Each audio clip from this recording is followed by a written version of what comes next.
explains in the details, you can understand what this Sankhya is all about. How is Sankhya, what it really means. So devotional service.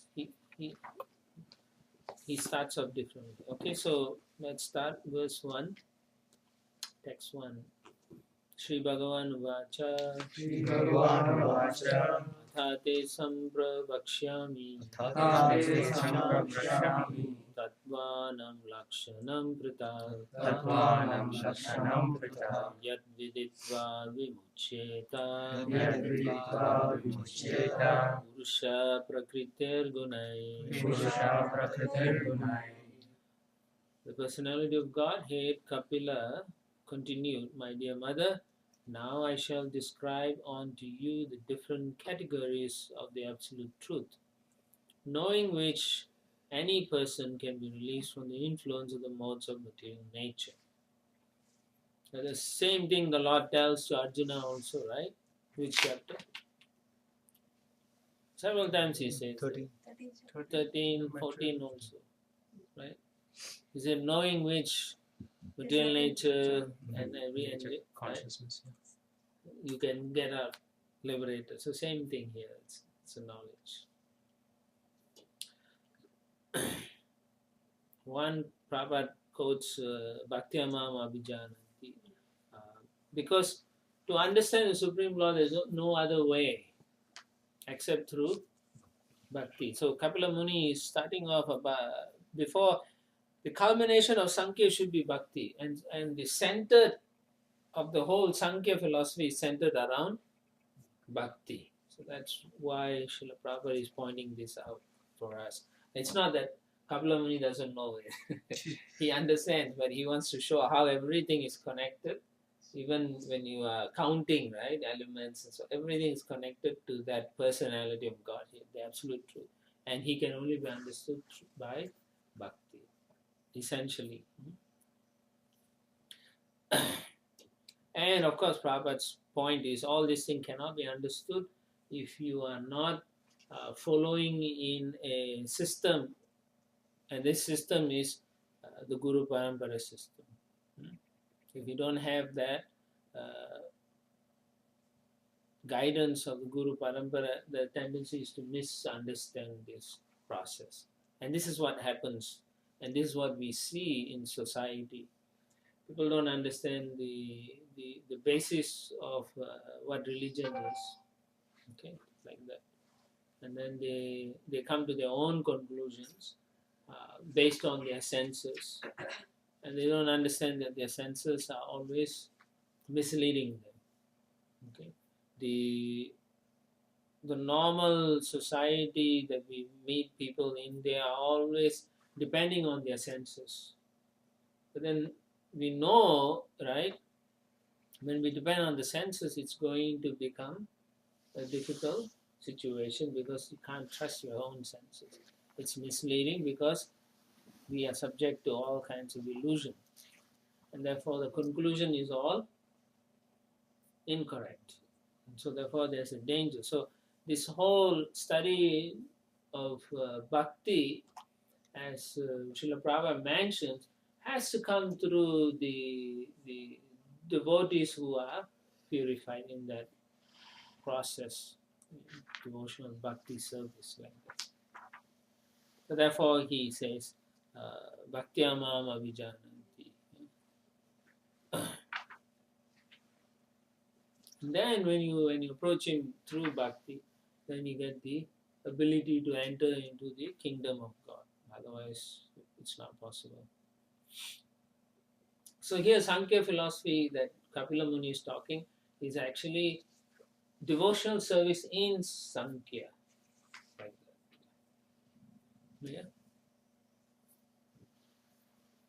So Prabhupada writes in the purport, as long as one has even a slight desire to enjoy, lord it over material nature, there's no chance of his being freed from the influence of nature's material modes.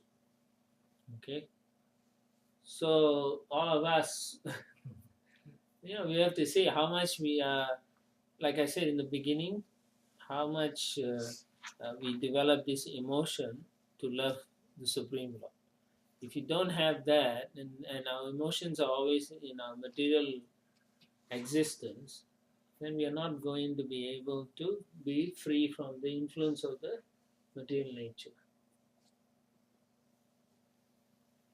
So this is a process that is a lifelong process in one sense. It's not like other processes where there is a guarantee, that you do and you'll get a result within. This process you will get a result, but it's not determined by us.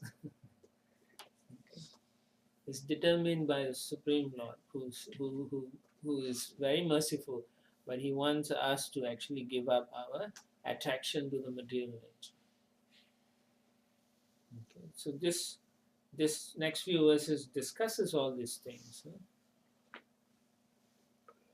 So in this process of Sankhya, where Prabhupada is highlighting in this purport, we need to understand that the Sankhya Yoga brings one to the practice of Bhakti Yoga. It should bring you to the practice of Bhakti, because it gives you the knowledge and it gives you the understanding for one to come to this conclusion. It has to, otherwise it's not Sankhya. It's something else.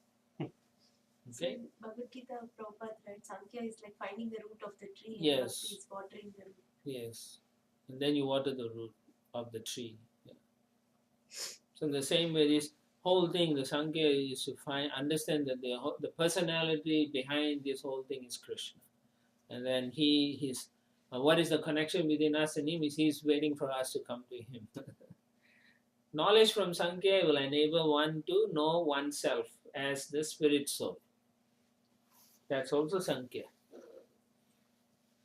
Right? I am not the body, I am the spirit. Because you take away all the elements, you have to come to that point. I am the soul, spirit soul, not of this matter, not of this material nature.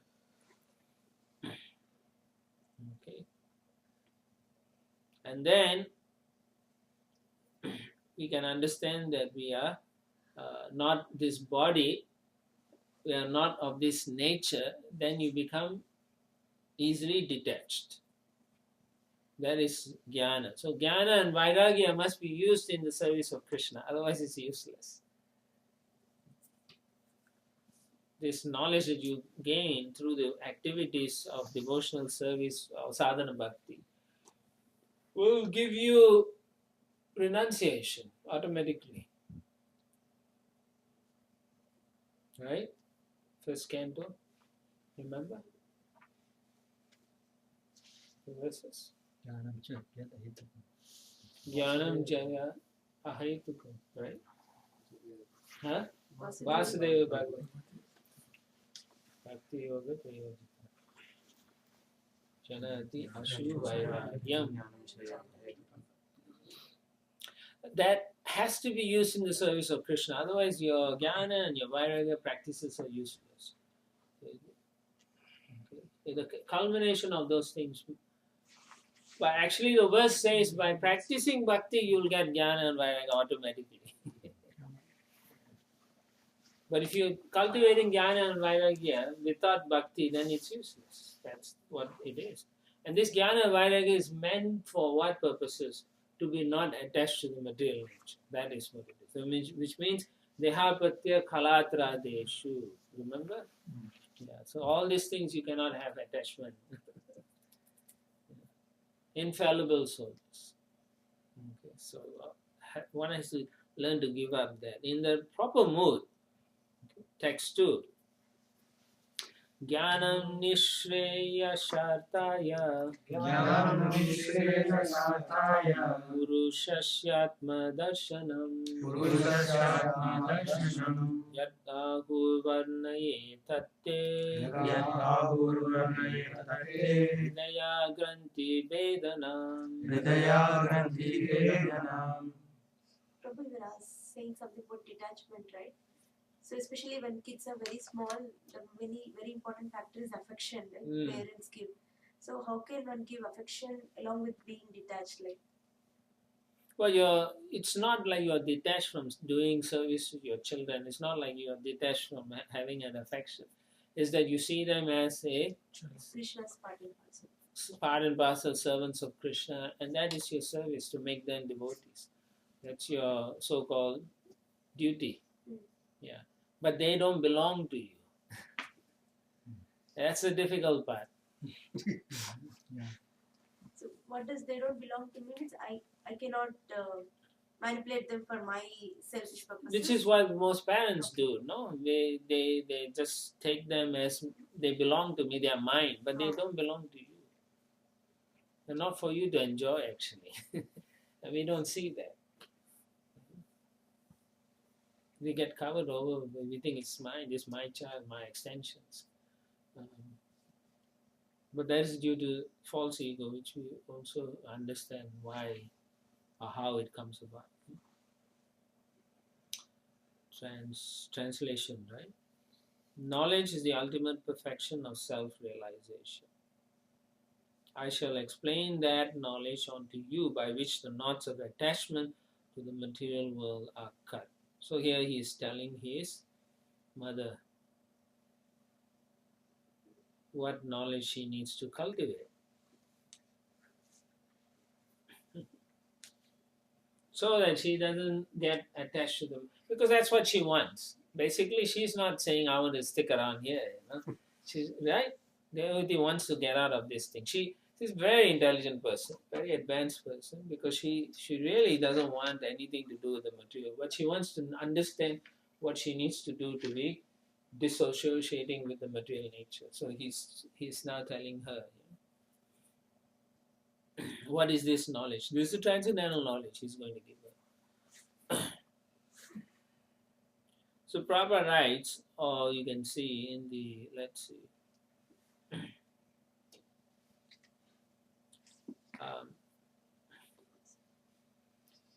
the knowledge here is that you're getting it from the Guru Parampara, transcendental knowledge. First, that is a key thing. Again, Prabhupada talks about it. And the other thing is knowing oneself to be spirit, not of the matter. These are all the things that we have discussed in the Bhagavad Gita and so on. Same stuff. But it has to be in this. The reason Prabhupada highlights it again is because we forget. We forget, right? We forget we are spirit, so we forget that knowledge must come from Guru Parampara. Maybe it's in some Facebook, and we tell everybody, I read it in the Facebook. As if the Facebook thing is an authority, like that. It's true. Or they watch some Bollywood show on Mahabharata, and they quote, I saw it and this is what happened, Mahabharata. This is what Krishna or Arjuna did. They're so strongly opinionated like that. And I think Prabhupada knew that this is the problem. It's going to be a problem. So he highlights these things over and over again. Guru Parampara. Knowledge of the self, spirit, soul, like that. So, and the other thing is that even though we read it, we don't understand that we are spirit, soul, right? Immediately we think, I'm this person. We're not thinking I am a servant of Krishna. Practicing devotional, our whole practice should be, what are you first? Spirit, soul, service. Yeah, but do you think like that? We all say I'm spirit, soul, because now it's a devotional class, so we speak like that. But do you speak like that? Do you think like that when you act? First thing you have to ask yourself, what am I? Am I a devotee first, or am I a father? Huh? Ideally devotee. Ideally, but you think I am mother first, then devotee. But then the pyramid is wrong already. It should be I'm a devotee first, and what is my duty here? Then you'll find you can give the right resources, and your life will become easier actually. But if you put the whole thing, the structure in the wrong way, then the whole structure will make it topsy-turvy, and it cannot sustain it properly, and that's where you find difficulties, because your goal is all wrong, and therefore it's unsustainable. Because material nature, if we are not supposed to be existing in the material nature, it's unsustainable. So the conclusions based on the material way of thinking is unsustainable. So everything that you conclude is wrong. The outcome, you may have a good outcome, but it's short term anyway, so it's still wrong. Huh? So you have to understand first. First, you are a devotee, a spirit soul. All this is the first thing. Then what is my situation in this material world? What am I meant to do? So how am I going to execute those things? Because I'm a spirit soul, I have to make sure everything is related back to Krishna. Right? That's what Kapila wants to explain to his mother. These are the things you need to know first in terms of knowledge. Then you know how to act, right? What is the cause of sinful life? Ignorance. Exactly. So now knowledge means transcendental knowledge. Then you don't fall into that category of sinful life anymore. We are not trying to live a good life. We want to lead a spiritual life. It's a difference. A good life means more of goodness, right? That's not even enough. It's not that. Huh? So anyway, when we see all this, and Prabhupada says, and you can see, you have an Atma Darshan. So you can see yourself as a spirit soul, that I am supposed to do this. That means you understand the whole thing. How many years you all been practicing? So you should be, yes, I'm spirit soul. But if you're still not doing that, you have a problem. We all have a problem then. That's what causes us to be stuck in this material. So here in the next paragraph, Prabhupada quotes Lord Chaitanya Mahaprabhu about the constitutional position of the spirit soul. So he quotes this famous verse, Jivera Swarabhai Krishnera Nityadas. That is our whole Philosophy. Yeah. One life. yeah whole thing, whole philosophy in one line. That's all. And if you know what a part and parcel means, do you all understand what Prabhupada uses the word part and parcel means? Prabhupada gave example of body parts and Yes. whole body. Yes. Then he also used car example like nut bolts and the whole body like So what does it mean? I know the analogies, but what is it? What does it mean, part and parcel? Qualitatively one with Krishna. Okay, that means one with Krishna, qualitatively, that is true. But part and parcel Part is means, meant to serve the whole. yeah, exactly. The whole thing is in synergy. Everything works perfectly, or you can say everything is happy. That's what synergy means. So part and parcel means when we are serving Krishna, we are most happy. Just like the hands, the leg, the eyes, everything is part and parcel of the body. But they are not the enjoyers. Who's the enjoyer? The stomach. Stomach is the enjoyer. But everything else is working. You walk, you cook, you see, everything is working. But the enjoyer is the stomach. The hand can't enjoy, the eyes can't enjoy. Really can't. But when the stomach is nourished and it's happy, everything is happy also, most happy. Yeah. So that's the point Prabhupada is saying. If you serve the Supreme Lord, then you become most happy. That is why he keeps over and over again, thousands of times he says part and parcel. So to understand, we are meant to be working together. And ideally, he's the enjoyer and we are the enjoyed or servitors. Right? Nitya Nityanam, Chaitanya Chaitanyanam. Yeah, so know that it's important. So then you can come to the position of Hridaya Granthi Vedanam. So then you can chop.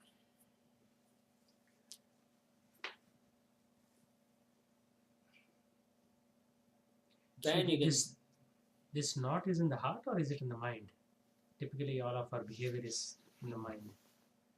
No, mine is just a repository of those things. It's from the heart it comes, which is the soul. So, false.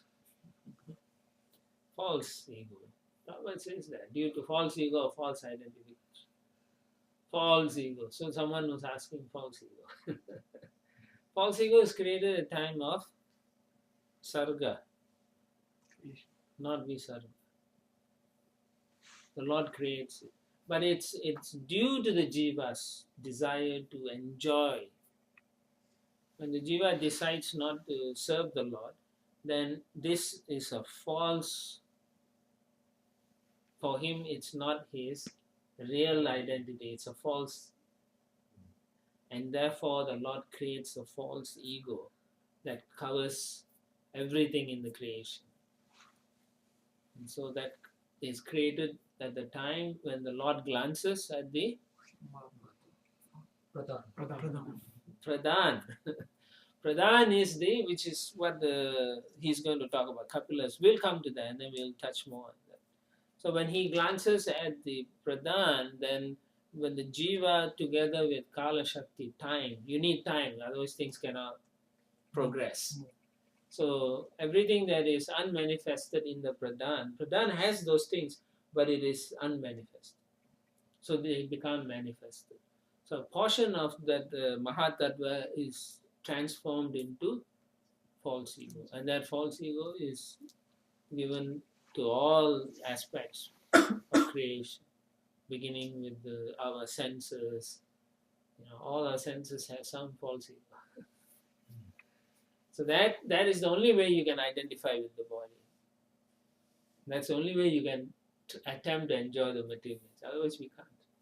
So it's a mercy of the Lord even to try to enjoy the material nature. Yeah, so the false ego allow us to be attracted to the material nature.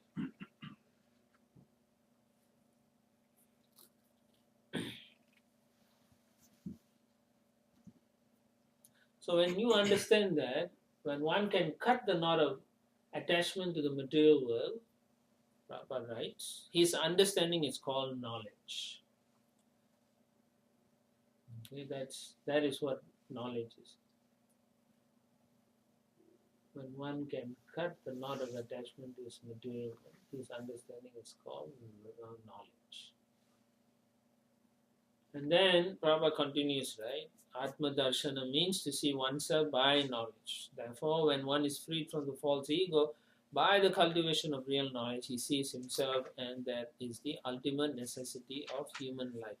Now, what it means is he no more considers himself the doer. He no more considers himself the enjoyer. So this is knowledge. So this is what you are supposed to think about. You have to think. You have to sit and ask yourself, why am I uselessly trying to stay in this material world? Do you think like that? If you're not thinking like that, then you have to start thinking like that. Then you can allocate your life in a different. You'll see. You prioritize your life different. But if you're not thinking like that, that means you don't have knowledge. Then everything is just simply some gyan you all are trying to accumulate. We don't want gyan. We want bhakti. If you see yourself suffering, why are you prolonging that? You need to change your consciousness. It's the courage to take the next step. Why are you afraid? You're already going to die. Why are you afraid to take the next step? Yeah? You have eternal life Krishna is offering, and you still not. You are telling me you have no courage. That's what false ego is. Yeah, that's what bewilderment of the material nature is. And then you can get away from all the elements that is covering your body. 24 elements. Remember we studied about it in the Bhagavad Gita? Text 3. Anadiratma Purusho Anadiratma Purusho Nirguna Prakrite Para Nirguna Prakrite Para Pratyagdama Swayam Jyoti Pratyabdhama Swayam Jyotir Vishwamyena Samanvitam. Vishwamena Samanvitam. Translation: the Supreme Personality of Godhead is the Supreme Soul, and He has no beginning. He is transcendental to the material modes of nature and beyond the existence of this material world. He is perceivable everywhere because he is self-effulgent, and by his self-effulgent luster, the entire creation is maintained. Now, did you see what Kapila Muni is saying? The first element he is analyzing is the Supreme or Super Soul, Supreme Personality of God here. The first person is analyzed. That's the first element. So this is how Sankhya is. And essentially the whole purport is talking about the Supreme Personality of God here.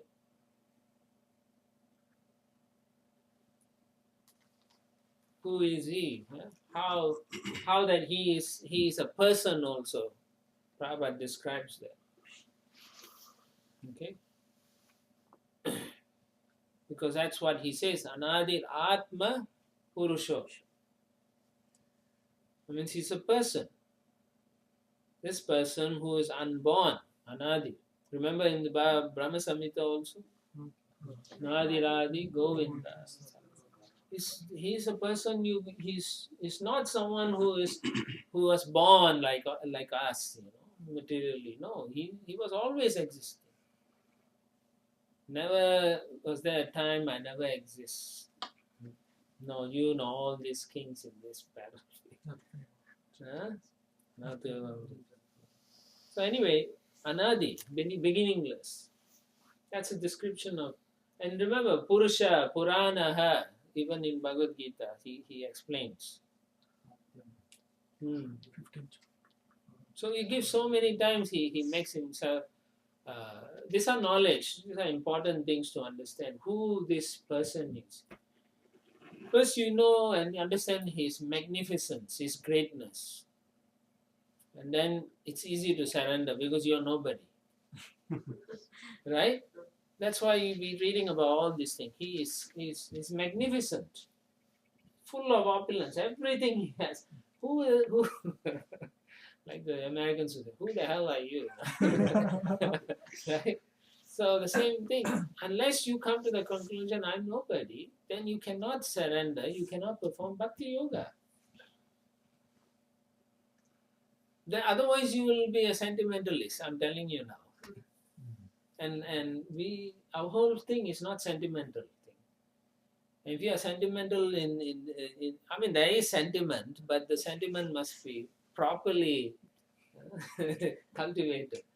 It is full of sentiment, devotional life, but we are not meant to be sentimental about the way we go about.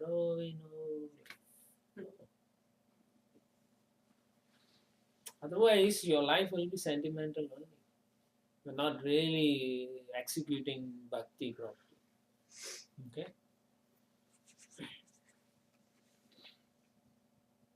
Yeah, so Prabhupada makes it clear. And Krishna also says, right, in the 4th chapter, Ajobi san avyayatma. He tells Arjuna, you were born, I'm not born. Same body. All these are repeated consistently. You don't find the description to be different. It's consistent who this person is. This first element, so-called element that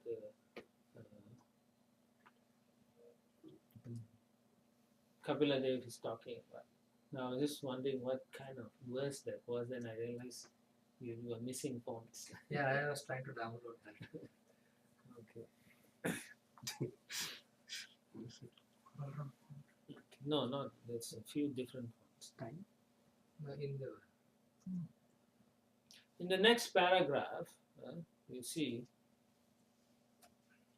Prabhupada also says, just to make us understand that we are not different from the Lord. He says he is also a soul or a spirit. Okay? And then Prabhupada talks about Brahman. Brahman. Brahman means great. And what is Krishna's greatness? Everywhere. What is this greatness? Consciousness. What is this consciousness?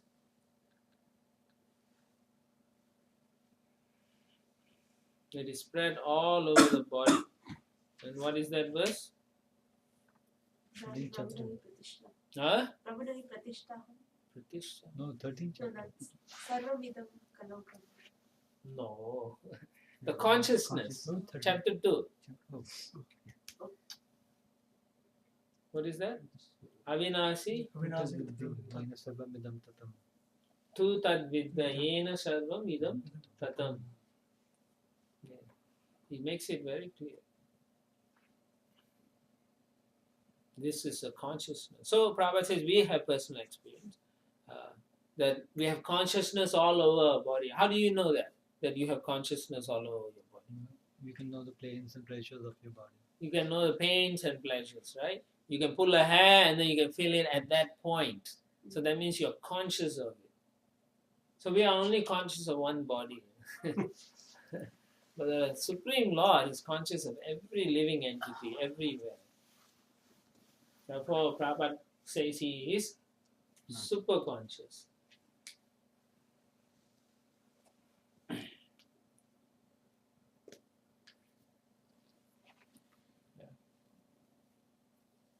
So then he gives a nice example. Prabhupada uses this sun and sunlight many times in different ways. The example can be given of a small light and the sunlight. The sunlight is perceived everywhere, even within the room or in the sky. But the small light is experienced within a specific limit. Similarly, our consciousness is perceived within the limit of our particular body. But the superconsciousness of the existence of the God is perceived everywhere.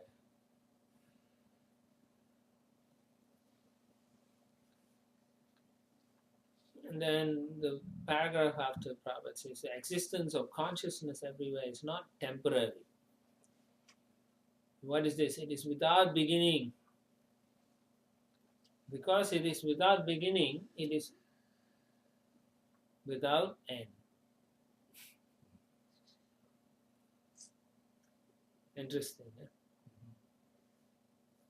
So therefore Prabhupada's conclusion is the theory that consciousness develops at a certain stage of material combination is not accepted herein, for the consciousness which exists everywhere is said to be without beginning. A very nice way of saying it. I mean, it's for us to understand. Therefore, you can't have consciousness mixing chemicals. As a devotee, we can accept now. And again, mixing chemical creates life is also not acceptable. That's what Prabhupada's point is. Not acceptable. It has a beginning. Just like our material body has a beginning. So the entire material creation has a beginning. Of course, you go and discuss this with the scientists, they will not accept what we say. So they're pretty strongly opinionated about their conclusions as well.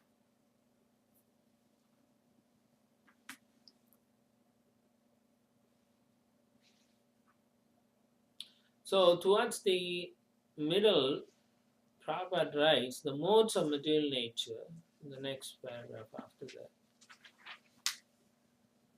In the middle of that paragraph, the Supreme Personal Godhead is described here. In a few lines, Prabhupada says the modes of material nature. Do not touch him. It is explained here. Swayam Jyoti, he is light himself. We have experience in the material world of one light's being a reflection of another, just as moonlight is a reflection of the sunlight. Sunlight is also a reflection of the Brahma Jyoti. Similarly, Brahma Jyoti, the spiritual effulgence, is a reflection of the body of the Supreme Lord. This is confirmed in the Brahma Samhita. Yasya Prabha Prabhavata Jagaranda Koti Koti Susesha Vasudadi Vibhuti Bindam Tad Brahma Niskalam Anantam Asesha Bhuta Govindamadi Purusham Bhajami. So this Brahma Jyoti, Brahman effulgence is due to his bodily luster. Now, you should know this Brahma Samhita verse because Prabhupada is quoting it. It's an important verse. So that's why I think you all should try to memorize it. Right? So this Brahman effulgence or Brahma Jyoti is the Lord's luster is shining, just like this bulb's lighting coming out from his body. When we turn off the lights, nobody here will be shining. Yeah. That's the difference between us and the Supreme Lord. He is like that. But I remember when in the 80s, there was one I think in Haryana, one yogi or guru. So he was like what do you call that? Light bulbs that shine in the night, Or the insects? Yeah, glowworms or fireflies like that. Or so this guy had that kind of yogi. He will shine a little bit, not very bright, but so everyone would say that he's God. Because of that shine from his body, they say he's God. Didn't matter whether he was predicted in the scripture or not. So this is how people are, foolishly. Swayam Jyoti. So he himself is light. His light is distributed in different ways. As Brahma Jyoti, as sunlight, and as moonlight. Brahma Jyoti is from his body. And the sun is actually getting the light from Brahman. The sun on its own also cannot do it. It has to get the light. The original light is Brahma Jyoti. It is captured by the sun first. Then the sun can emit that as Surya. Okay. So within this universe, everything is dark.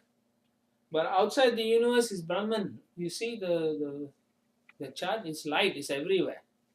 But within this material universe, everything is dark. So the only way the light can come is through the sun. And sun is the via media, or you can say the what do you call that? The junction point.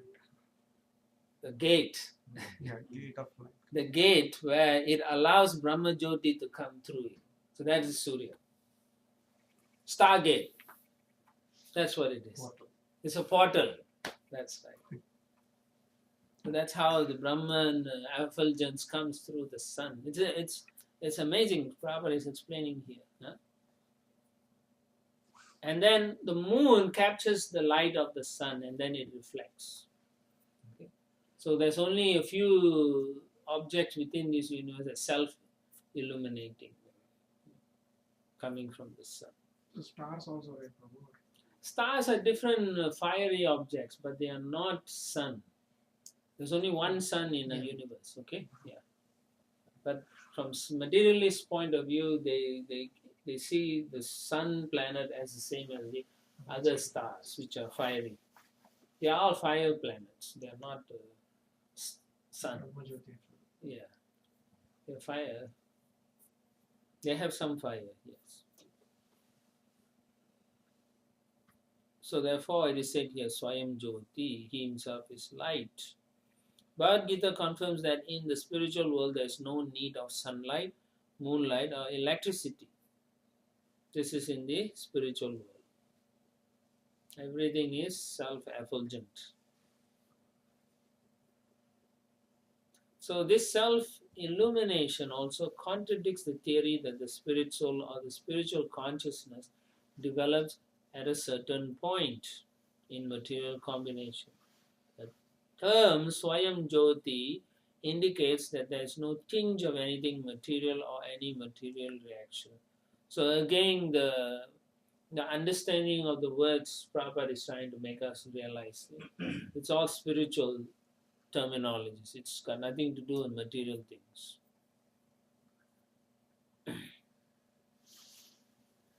It is confirmed here that the concept of the Lord's all pervasiveness is due to his illumination everywhere. So therefore we say the Lord is everywhere because he is expanded everywhere through Brahman and through Paramatma. Like that.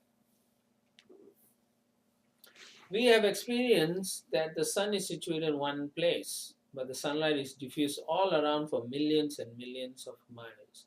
That is our practical experience. Similarly, although the Supreme Light is situated in his personal abode, Vaikuntha or Vrindavan, his light is diffused not only in the spiritual world, but beyond that. And in the material world, the sun globe reflects it, and it's reflected in the moon globe. So again, he's saying that it is distributed all over, even though he is sitting in his own place. So that is, what verse is that? Ananda Chinmaya Rasa Pratipavita Vistaveya Eva Nijarupa Aya Kalavi Goloka Eva Nivasadi Akilatma Bhutam Vindamadi Purusham Tamam Bhajami. Yeah. So he is in Goloka sporting with Radha with all the 64 arts. Remember? Yeah. But at the same time, all this is happening under his jurisdiction, or his expansions and his powers and so on. This is just a very amazing description in this entire paragraph of who this Supreme Person means. So when you come to the end of that, you should understand you are nobody, actually. And therefore, you should do something about it.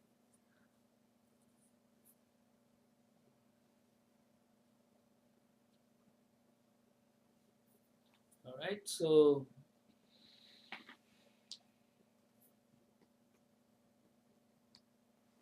Prabhupada said the Mayavadi philosophers cannot understand that beyond this material world there can be a person. Therefore, they are impersonalists.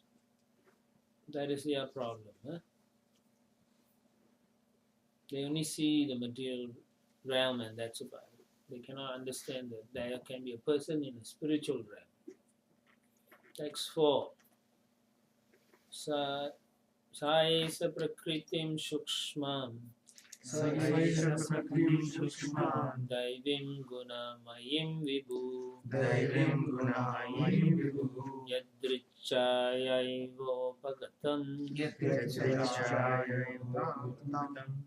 Abhyapadyata Leelaya. As his pastime, that Supreme Personality of Godhead, the greatest of the great, accepted the subtle material energy which is invested with three material modes of nature and which is related with Vishnu. So here he is saying, as for pastime reason, he is accepting the material energy. Not that he becomes material energy, but he uses the material energy for this pastime purpose.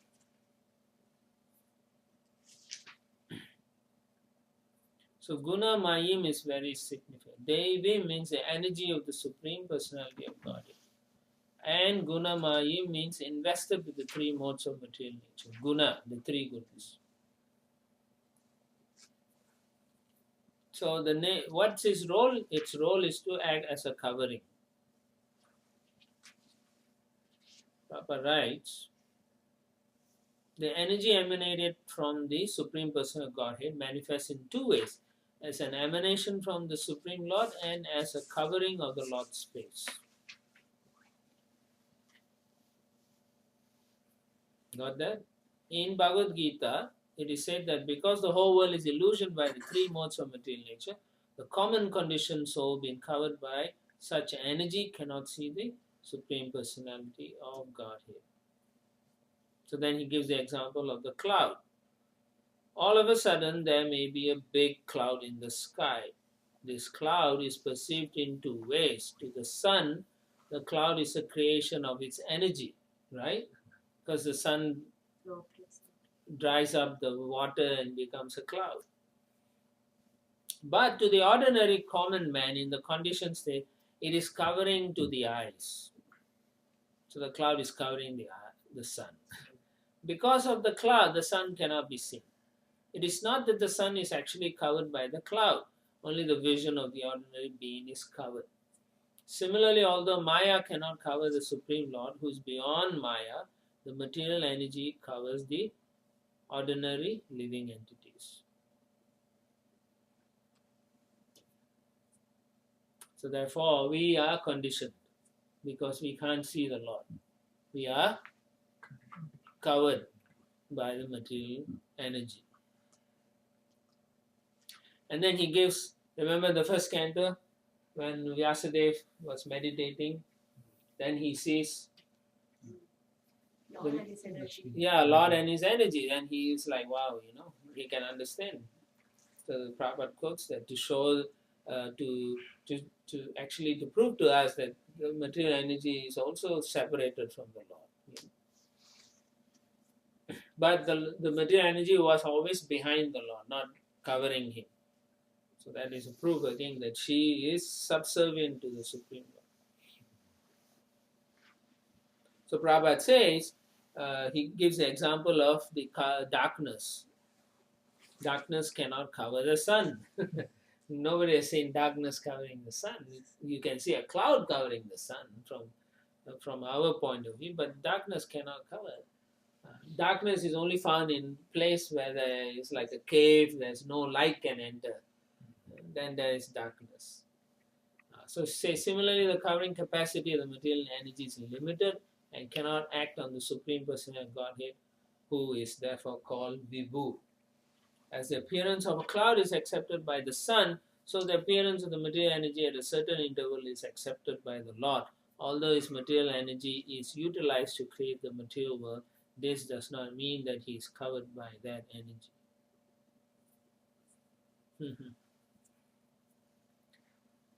So that's the distinction between us and the Supreme Lord. He cannot be covered. So the first element is the Supreme Lord. The second element is material energy. Here he is discussing the material energy. So he gives the analogy of the sun in different ways and sunlight to show us the position of the material energy. It can cover us. It's subordinate to the Supreme Lord. So then the third element, text 5. Gunair vichitra srijatim sarupa prakritim praja vilokya mumuhe sadhya sahiya jnana guhaya. Divided into varieties by her threefold modes, material nature creates the forms of the living entities. And the living entities, seeing this, are illusioned by the knowledge, covering feature of the illusory energy. Knowledge covering feature.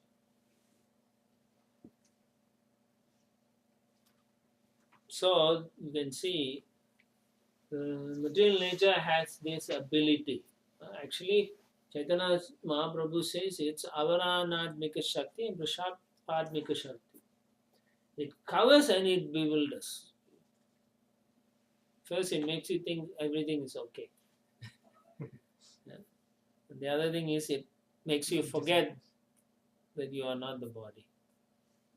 So it covers you up like that. And it covers who? It covers the living entity. And the living entity is known as praja, living entities. So it can only cover the living entities. And this also Krishna tells Arjuna in the 7th chapter. Right? Devi Eshugunamai Mamamaya Duratya. So it's very difficult to overcome. It covers them. They don't even know what it is.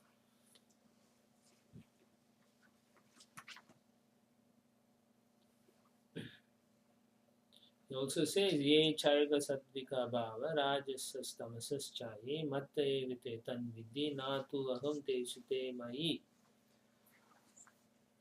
That means all states of being, whether they are in mode of goodness, passion, or ignorance, are manifested by my energy. That's what Krishna says. I'm in one sense everything, but I'm independent. But I'm not under the modes of material nature. But everything is under me. So that's the same thing here. Even though everything is the source, original source is Krishna. So even the material nature is Krishna, but he is not under them. Okay, he's in charge of them. He's not subject to any of their rules or potencies they have. The difference is the Supreme Lord is a creator. Because he created everything, he is actually the controller as well. But in our case, we think we create something, but that thing can overcome us, right? You can have your sons or daughters, and they can turn around and tell you to get out from your own home. And then you will see who the creator is. Right? You can say that, oh, I am the father. And when I say, go. Then you don't know.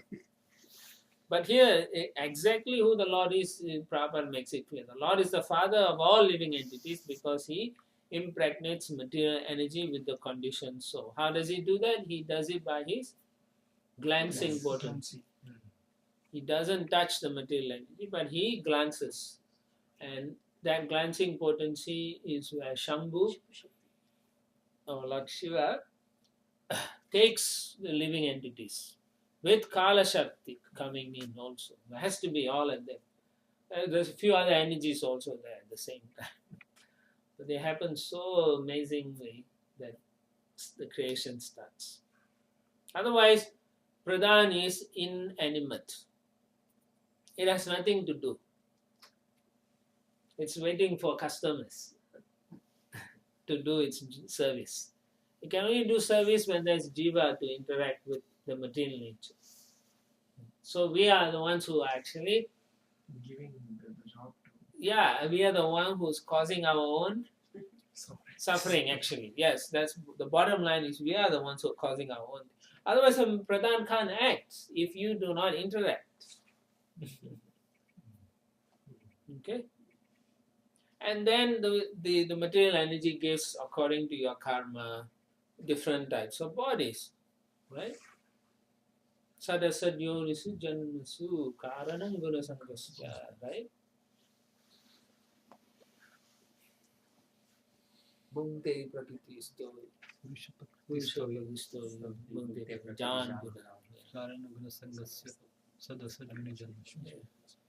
So according to that, it gives you the body.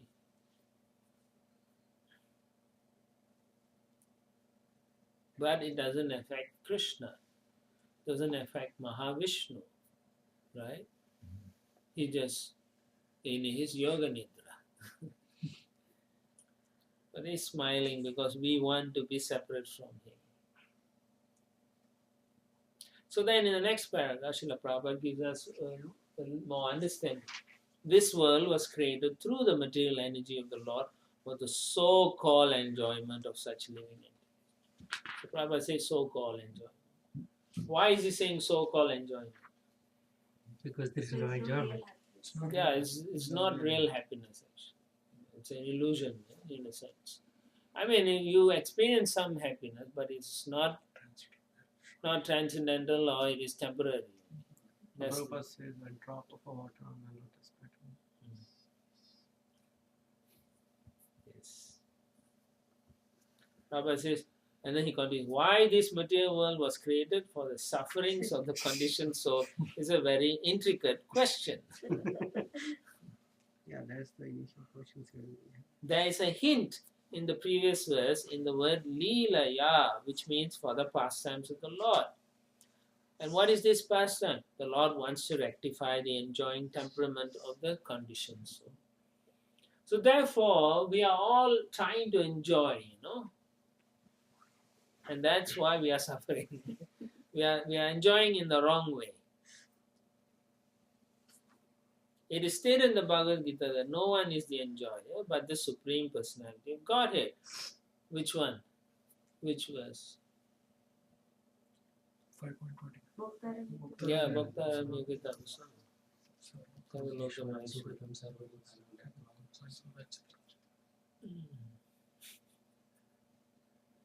This material energy is created, therefore, for anyone who pretends to enjoy. Prabhupada really whacks us, And it's a fact, because we all want to enjoy. Even after reading, we go back and try to pretend to enjoy. Even after quoting. Yeah, even after sitting for Bhakti Shastri exams and so on, we still will be trying to enjoy. An example can be cited here that there is no necessity for the government's creation of a separate police department, but because it is a fact that some of the citizens will not accept the state laws, a department to deal with the criminals is necessary. So this department is the material energy. There's no necessity, but at the same time there is a necessity. Similarly, there was no necessity to create this material world for the sufferings of the conditioned soul. But at the same time, there are certain living entities known as Nitya Baddha who are eternally conditioned. We say that they have been conditioned from time immemorial because no one can trace out when the living entity, the part and parcel of the Supreme Lord, became rebellious against the supremacy of the Lord. Because there's no time in the spiritual world. Therefore, we don't know when we violated the Supreme Order. I heard from one Maharaj. Yeah. As soon as you think, you fall down. Yeah. It's like that. Yes. Yeah. There's a story someone was saying how the cowherd boys, they were playing with Krishna, and then after that Krishna took rest, and then Krishna said, "Can you bring something to drink or something, right? Water from the Yamuna." So three of the cowherd boys were going. So while they went to the Yamuna, and then they took the pot to take the water. As they were taking, one of the, I don't know which cowherd boy, but he was thinking, "I'm thirsty. I want to drink first." So as soon as he thought like that, he went through an entire life of going through difficulty in the material world. So then he was experiencing then, and then he was like, "Krishna," in his experience. Then suddenly he was in the river taking the thing, and then he ran back to Krishna saying, "What was that?" So something like that. And Nitya Buddhas can never become Nitya Siddhas, right? Yeah, you will. When you come here, you are Nitya Siddha. Or when you go back. Yeah, you're eternally liberated after that. As Prabhupada says, Nitya Baddha means you cannot trace when you first came down. There's no such thing as 1997, then came. No such thing. No time. Prabhu, when we try to explain this, the next question that comes is Why? So the Nitya Baddhas, they actually become devotees and then they do Bhakti Yoga and then they actually go back to Godhead. But then, when the universe is created again, there is another set of Nitya Baddhas coming. So Because I already told you that creation is always ongoing. Somebody Eternal. But then, if these Nitya Baddhas were already liberated, then where is the new Nitya Baddhas coming from? Creation is always going on. There's always a tendency for the jiva to fall.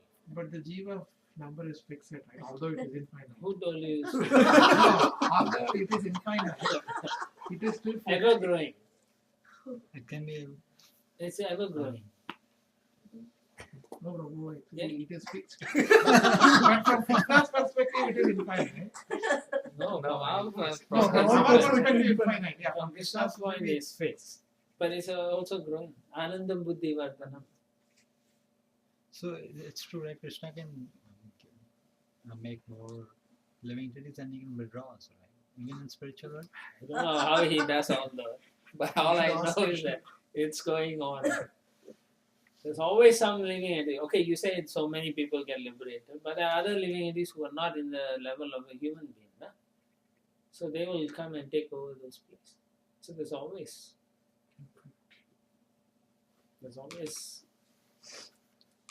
Free. yeah. And also, as some are going, some are coming.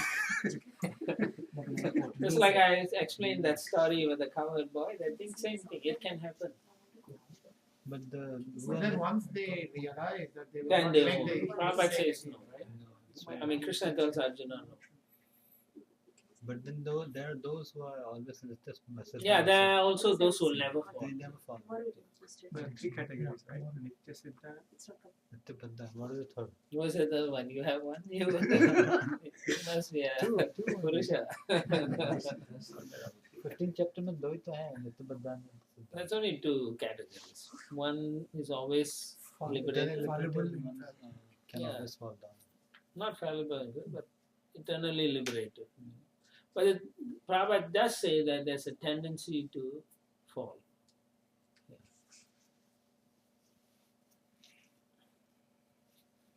I'm just copying this. It's very slow. The whole What are you Canto. copying? I'm copying a new file. It's What? not allow me to. If you have the CD, I'll install for you. Yeah. Yeah, so then in the next paragraph, towards the end, Prabhupada writes, without tracing out the beginning of the existence of these two classes, we can take it for granted that some of the living entities revolted against the laws of the Lord. Okay? From our point of view, it may seem that there's a fixed number. You know. But at the same time, Prabhupada says there's every chance that they can fall, bewildered by the material nature. It may seem that there's only one time this thing happened, right? It Because seems the universe is getting created. Every Those are already, they are in the material world now. They are not no, in the at the spiritual. end of the creation, everything is actually like In Mahavishnu's body. yeah, they go Yeah, back. but then we go to different universes, right? There's enough number of universes to go to. no, you come back to the same place. Usually we come Yeah, back. you don't go to another. Generally, no. Okay. No, they all go back to the body of Mahavishnu. That's Nidra until the next cycle. So Mahavishnu, Not that they go back home. No? But no, No. the Nitya Siddhas go back, right?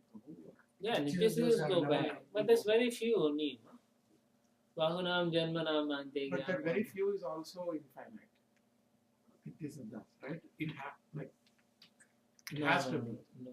The Nityasiddha in the spiritual world is, fixed. that's a lot of them, infinite, we can say. 75%. Yeah, and out of that, they say maybe less than 1% fell down. 1/4. Not 1/4. No, 1/4 is a material creation. That's what you Okay, say. that's like less than 1%. So we are less than 1%. But even All that, the living entities, like yeah, that, not yeah. only human beings. yeah, everything. all, including everything. It's not like one day everything will stop, you know. That's what you're saying. No, this Leela will go on. Yeah, because I think Vasudeva Datta says if Liberate everyone. everybody's In conscious, Chaitanya still, Charitamrita. yeah, still you'll have So the material Lord said yes, and then when the Lord left, because of Vasudeva Datta, the entire planet, everyone got liberated. But then after they went, a new set took birth. That was Krishna Das Kaviraj, right? Yeah, I think I've heard something. We should have linked that. You missed it. No, it's easier now because all you have to do is distribute books and you get the mercy. I read somewhere it was said like we should just be alive in Krishna consciousness because just be alive here we can get the fortune of our Lord. Just remain alive. Just do something, do some service and things like much better than not doing anything. Otherwise, we prolong our existence here. I mean, that again, it's an individual thing. Those who want to stick around can stick around. But you also said one time that Krishna will drag you and take you. That Yeah, for those- you're not going to like it. Yeah, that is also possible. Those who are sincere but don't have the ability, then Krishna will do something.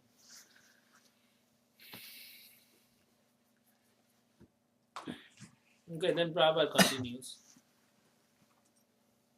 in the next paragraph.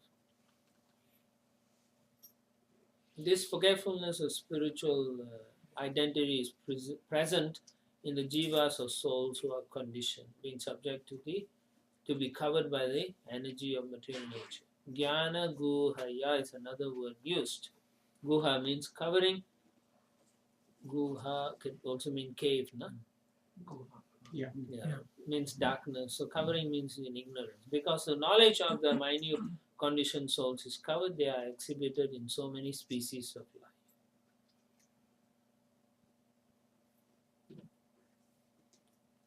In the Vedas, it is stated that the eternal living entities are covered by different modes, and they are called tricolor, red, white and blue.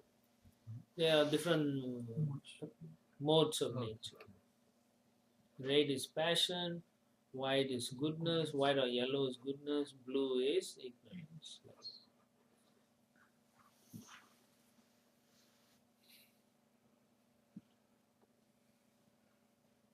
So this is all covered by the material nature. They identify themselves as part and parcel of the material world.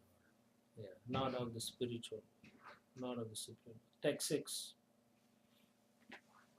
Evam para vidyanena Evam paravidyanena kartritvam prakrite puman kartritvam prakrite puman karmasu kriyamaneshu karmashu kriyamaneshu gunairatmani manyate.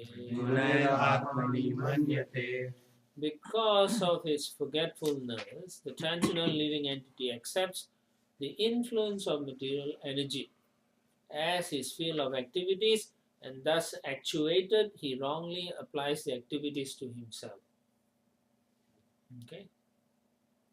So he thinks he is part of this world and that he is existing in this world. Prabhupada says the forgetful living entity can be compared to a man who is under the influence of disease and has become mad, or to a man haunted by ghosts who acts without control and yet thinks himself to be in control. Like a puppet, no? That ghostly haunted like that. Krishna says in Bhagavad Gita, Yantrarudhani Maya also. So basically this material energy is throwing us like a machine. Yeah.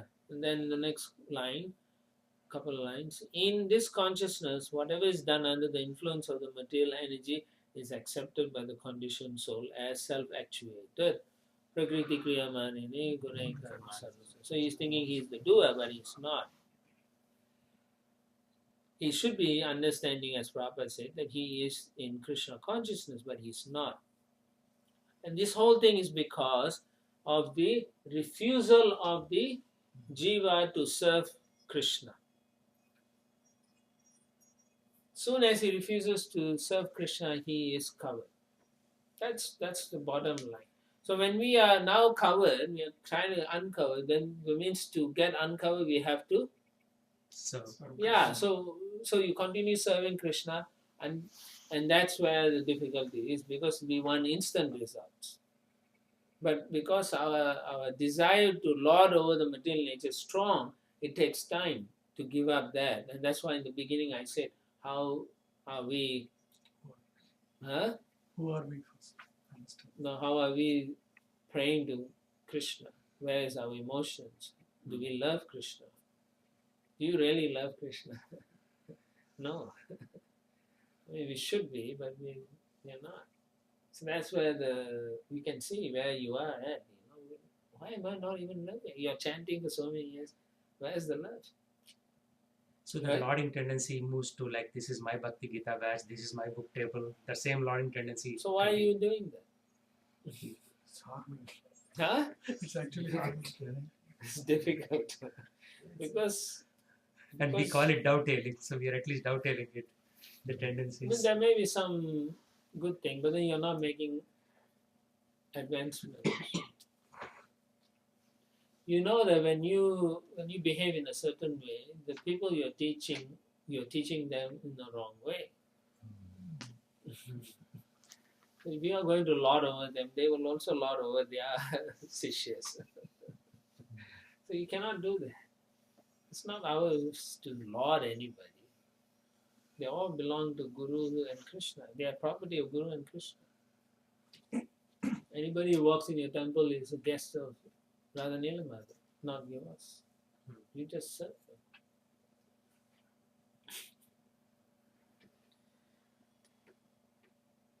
Alright, text 7.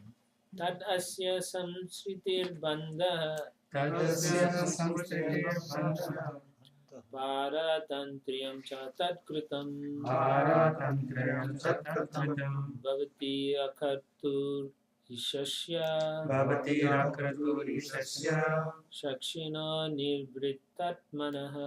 Sakshino Nivritatmanaha. Material consciousness is the cause of one's conditional life, in which conditions are enforced upon the living entity by the material energy. Let me read that again.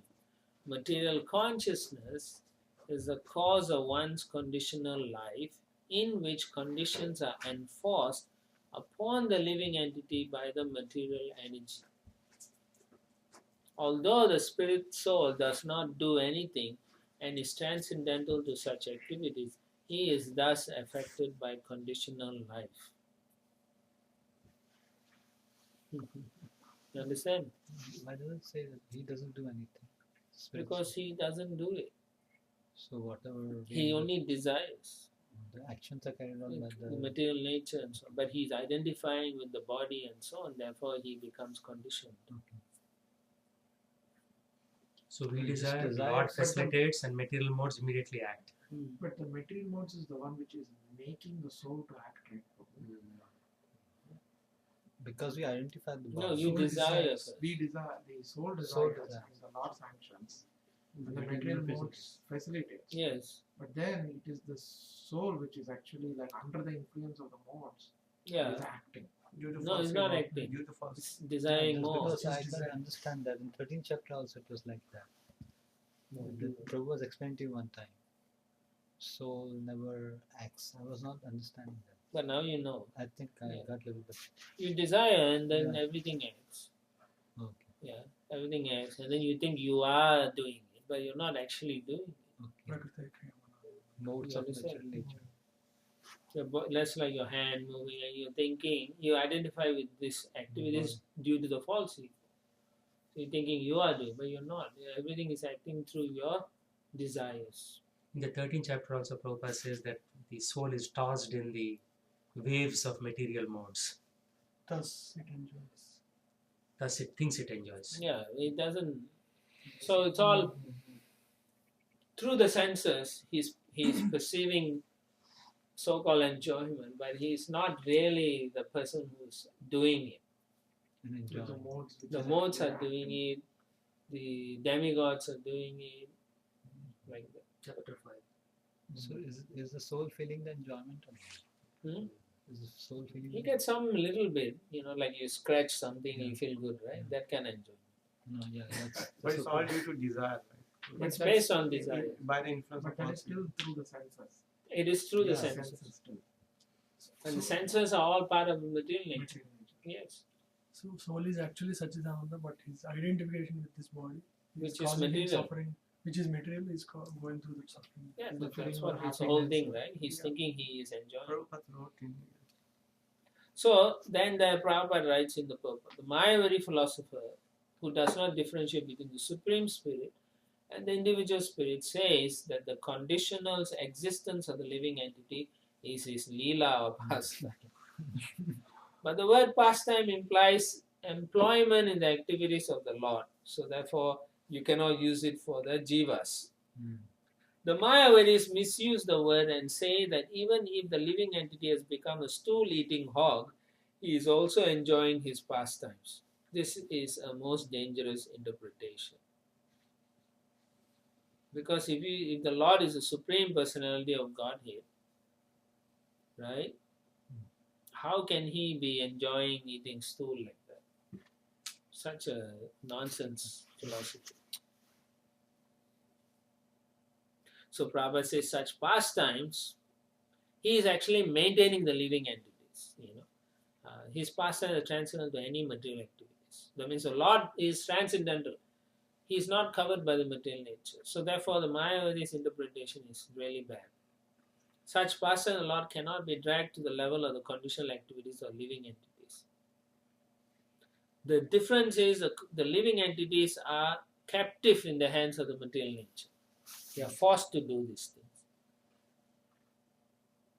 He cannot say no or what. He is forced. So one may ask, like, why material energy is created? So it's created because living entity wants it. Material energy is used to help the living entities understand that he cannot enjoy. Why is he saying he has no responsibility after the yellow one? He is simply the witness of the action. What is Super that? soul. Just after the yellow one. He has no The responsibility. Lord has no responsibility. He is simply the witness of the action. Is he talking about the law? Yeah. Yeah. I was thinking what so. How can it be? Yeah, It gets I- confused here Yeah, I got because- confused because of that. No, because New it gets confused here. Like He's talking in about conditional soul. life, the There's living a entity condition actually soul remains does. as if captive in the hands of material energy. Material energy dictates the conditioned soul. Does. So I think that's what you're Whatever the confused. material That's energy yeah, dictates, Krishna, the but condition not just the soul witness. does. So But that condition is soul. because of the karma, right? Prarabdha karma, which is acting upon.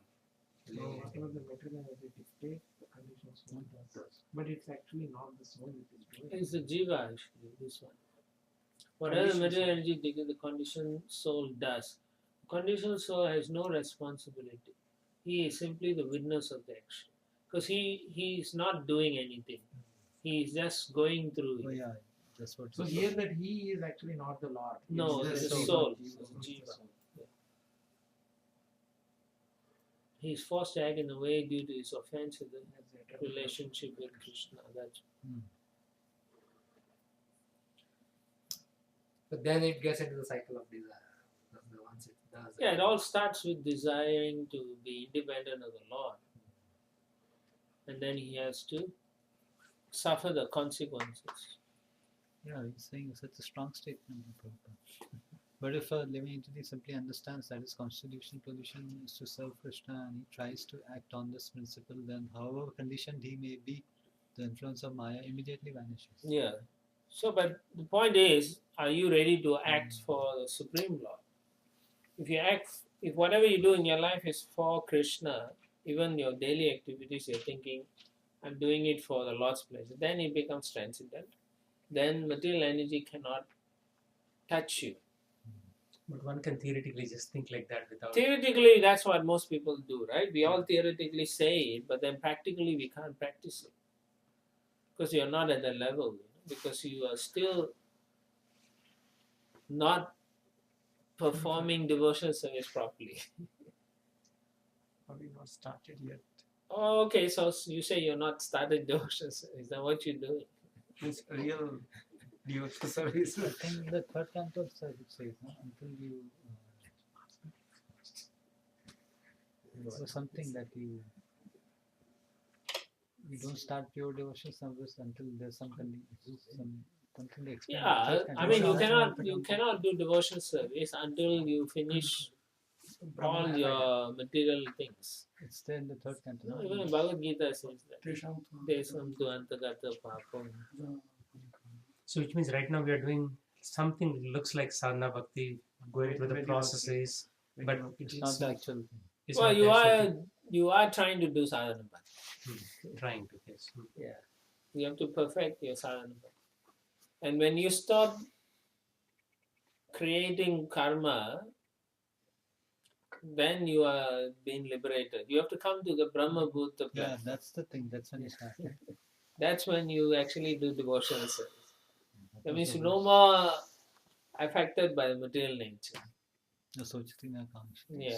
Then you're not affected by the pros and cons of the results, happiness, distress. All that doesn't affect you anymore. Externally, you may smile or you may, look sad, but internally, you're not attached to all these things. So the question is, are you there? No. You guys are like politicians. So one day this group, another day this group, hey, there, right? So as long as you're taking sides among devotees, then you'll never be able to get out of the material nature.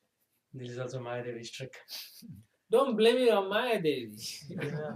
She's only doing her job. You are the one who's doing it. You are deciding. So the problem is the self. Not anybody. Nobody is forcing you to do anything. You are doing it out of your desire to control. Because you want to control. Bottom line is you want to control. You want to be Purusha. So looking at Nectar of Devotion, all these techniques are given. And at least I'm stuck in that very first stage. And it's not moving forward. Why? Taken 10, I don't know, but it's not moving. What do you mean you do not know? You know. You're not willing to change. Right? If let's say you're working in a workplace, and then your neighbor sitting in front of you is always shouting at you and saying, are you just going to sit there and work for the rest of your career? Or are you going to tell your boss or the human resource manager that this guy is doing and I need to change my place or something? You do that, right? Or you quit the job and look for another job, right? So you do that, so why not change?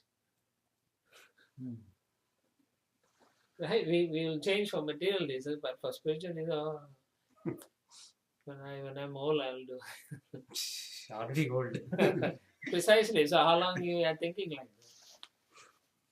that? If you don't do it, I think that's the reason why Krishna says Bhavanam Janmanam Manti Jnanamam Prabhu Vasudevam Sarvam Iti Samman. Oh Lord, you are my everything. Who's doing that? Nobody. Very rare.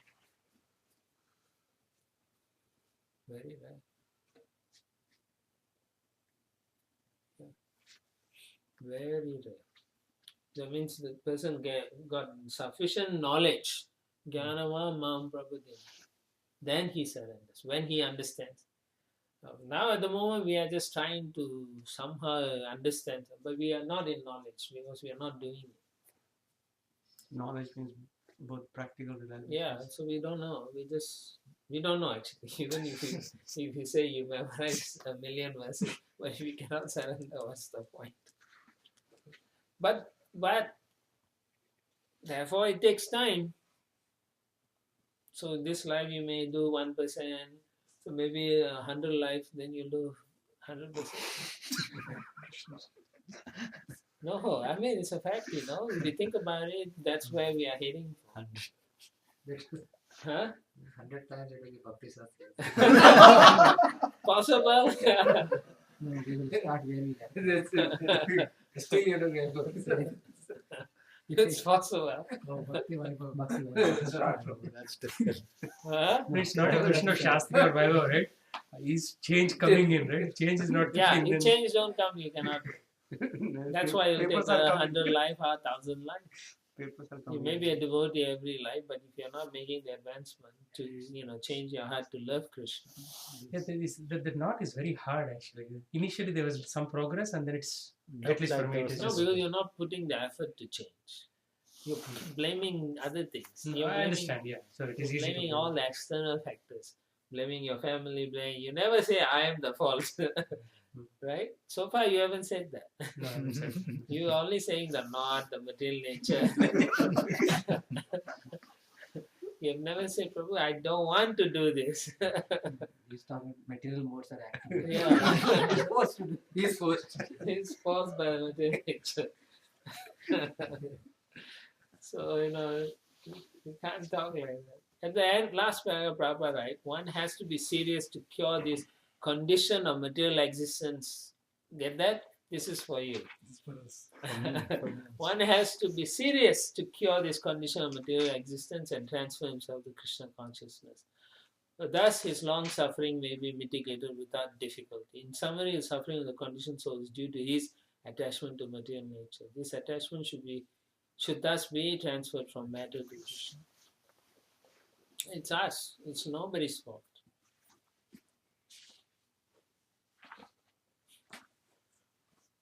Any situation. Any situation. Any situation. Means anything happens, whatever. Yeah, you know, bad, anything. it's us only. Yeah, you can't blame anyone. But it's difficult to pin why I'm unable to change. Then you have to ask your guru. That's why you have authorities, and then you have to follow when they say do this. The point is, we will ask our guru, and then it's like, oh, I just take notes what the guru said. Yeah, don't do it. It's no point. You know that then there's no transference of divya gyan. There's no mercy. Then the guru is what? What is the guru for? He says change, do this. Oh, thank you, good idea. I'll use it for my class or Bhakti Shastri or preaching things. But your preaching is most effective when you change. When you are changing, then when people ask you, when you say, it has more potency than when you just say. I mean, there is some potency, but it's not as great as when you act on it yourself first. You share your own realization. Then it's people will believe you, but when you say, oh, this, then they'll take it. Oh, yeah, okay. Yeah, it doesn't work.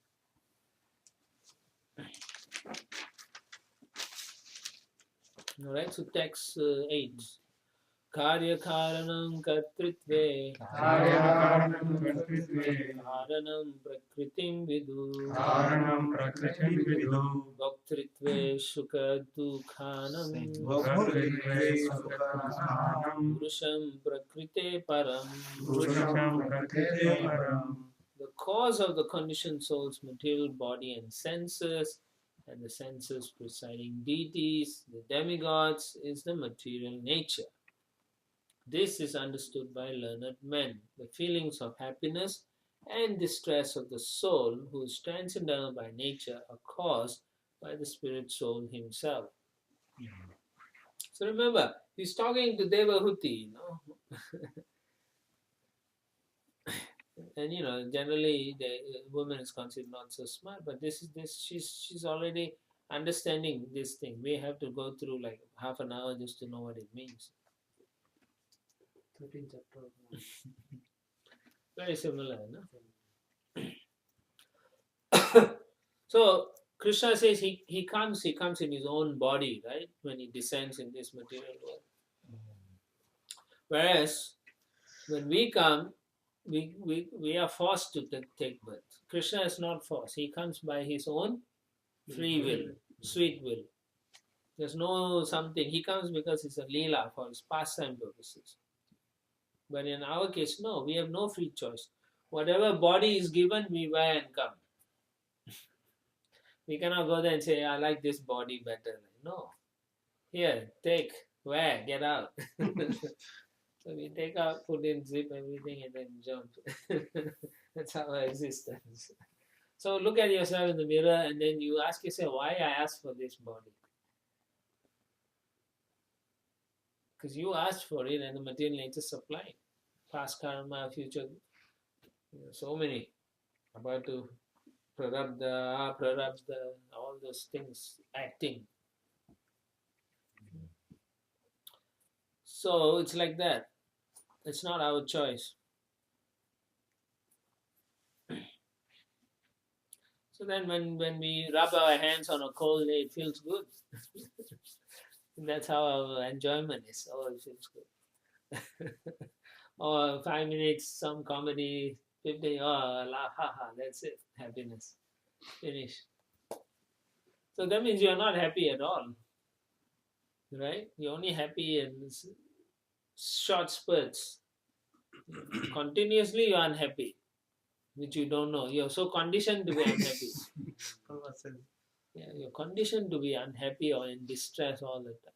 Therefore, suddenly you feel happy. Oh, like that. But all this is we are doing it to ourselves. So Prabhupada says the spirit soul can change these things himself. If he decides. So for some people, when some terrible distress comes, then they surrender to Gajendra, you know. Or someone really wants wealth like Dhruva Maharaj, you know, or inquisitive about God, the four Kumaras, like that, or like these sages of Naimisharana forest, wanting to know more about God, not didn't really understand God really well. Like that's when you change. But then having started it, you cannot lapse back. That's where we get trapped. So what most of us in Krishna conscious is, we come to the platform of goodness and then we think that is enough.